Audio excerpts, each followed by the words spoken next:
call célèbre is not the best guarantee of long-term quality or interest.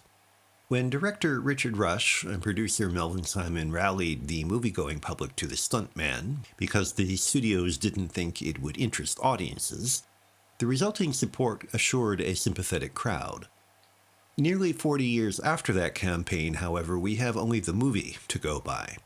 In fact, their story about Cameron, Steve Railsback, a Vietnam vet on the run who ends up working as a stuntman on a film directed by maniacal Eli Cross, Peter O'Toole, doesn't age very well.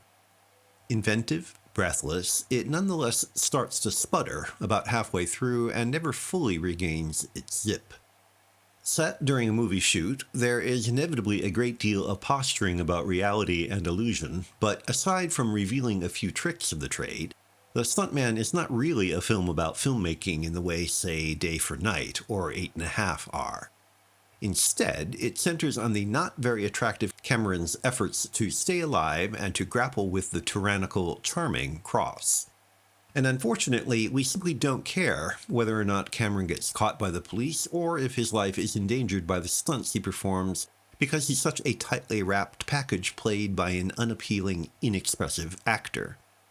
With a single, strained grimace throughout, Cameron Railsback bounces pinball-like from one close call to another, quickly exhausting whatever charm sheer velocity might generate. O'Toole is another matter. Nobody can beat him at stomping and yelling, but his real class shows through in the quieter moments. At the end, when Cross explains to Cameron why he has been treating him the way he has, O'Toole imparts understated dignity to everything he says without losing Cross's nearly psychotic edge. O'Toole knows how to be larger than life, but he also knows the grace of simplicity. He apparently modeled his performance as Cross on David Lean, which is interesting in itself.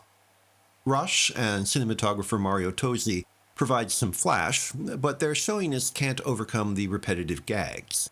At first, as Cameron rushes from one hair-raising encounter to another, Stunt has manic humor. When there is nothing to add but variations on the same jokes, however, no amount of running or frantic cutting can keep us engaged. The love story between Cameron and the lead of the film within the film, Barbara Hershey, presumably meant to develop the situation, is so formulaic it's like being asked to care about kissing cliches.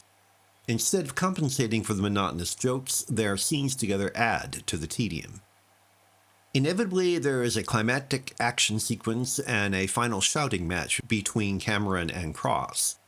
The inevitability is the problem. For all the attempts to dazzle and bewilder, far too much of the stuntman is mechanically predictable. As the machine runs down, the conceits wear thin. Frenzy, repeated too often, is just tiresome.